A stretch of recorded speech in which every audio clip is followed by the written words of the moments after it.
Well, good evening, everybody. It's about 11 o'clock on a Friday night. I'm walking along the lake at Celebration. It's a very peaceful area, great scenery and beauty, and they have ducks. There's not a lot going on right now. The ducks, as well as the humans, have mostly gone home, and they're probably sleeping. The topic of my live stream today is the extended mind. Have you ever heard of the term extended mind? Well, from the name of it, you can probably come to some close conclusion there. It's about extending your mind, but in a real-time sense. I'm going to give you some examples of how we can use technology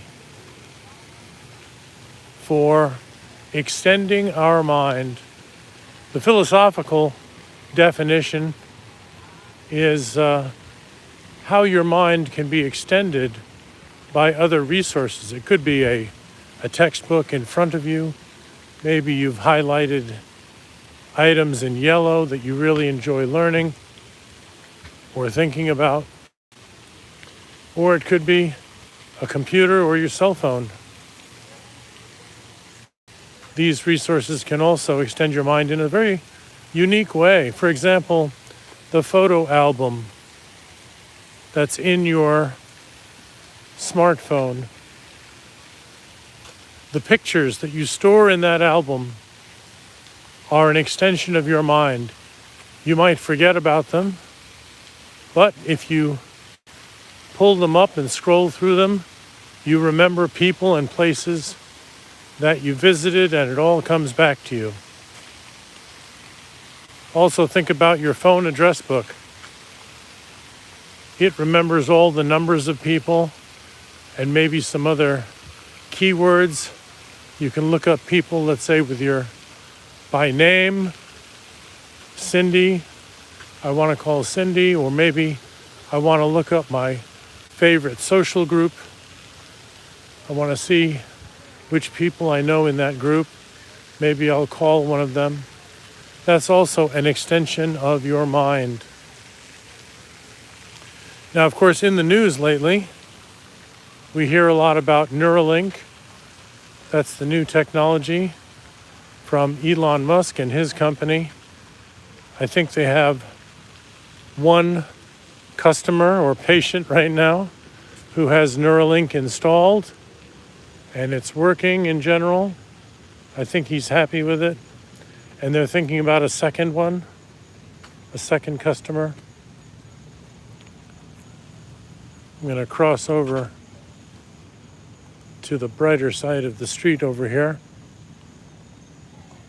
So NeuraLink, think of the possibilities there. That's like the technology that we saw in the movie Matrix, debuted in 1999, I believe, where you could download a whole knowledge base in a few seconds and learn how to fly a helicopter. Well, that's very intriguing for me. When I read books, I learn things just one page at a time. I have to do it the old-fashioned way. But think about other technologies that we have that can help extend our mind. For example, virtual reality, augmented reality, and the new XR. All of these flavors of technology are going to add new layers of knowledge for us, which we may not retain, but we can always go back to it. And come to think of it, I'll throw in video streaming. You know, if we remember a certain movie that we like or that we learned from, maybe it has some ideas. Maybe it's a documentary. and we don't study it in detail, but we can always pull that documentary up again and watch it again. That could be a part of the extended mind. So let me look around here and think. What else? Oh yeah, that's right. In a discussion recently at Orlando Stoics, that's the group that I organize. We have meetings, 5 meetings a week, so you can pick the day you like. One of the items that came up after discussing the extended mind was we talked about bats.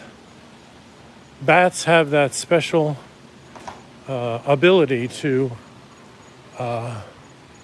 echolocate, I believe. They can sense where things are in space in front of them and if it's moving. Imagine if our senses included a new perception, which was echolocation. I mean, we don't have the biology that bats do, but maybe in the future, technology will give us something like that. Think of how our world would change with a perception like echolocation. And so really what I come up with at the end here, and I do want to thank people for following along in the room. We have John and Roxy. Thanks for visiting tonight. Here's the takeaway item, is that whichever of these technologies you use for an extended mind, and you're already doing it, I'm sure you have at least one of these things in use that we talked about just now. However you use them, realize that you have the ability to choose what's the balance of humanity and technology that you add to your life. What's the balance? Is it 50-50? Or are you an outgoing person? You like to meet with people, have coffee, have long conversations? That would be more on the human side versus the technology is visiting people, places, ideas through technology. So I love technology. I think it has many applications, but we do need to balance things in life. That's an ongoing issue. That's something that we learned from one place long ago. I think it was about 400 BC, as the Chinese had philosophy in their culture, realizing they had to balance things in their lives. They didn't have smartphones back then, but they had to balance other things. So I'm going to stop here. I'm at the roundabout near the city center of Celebration. What a lovely evening. Thanks to those who came along for the live stream. Hope I gave you something to think about tomorrow on the weekend. And I'll sign out for now. This is Stoic Dan in Orlando.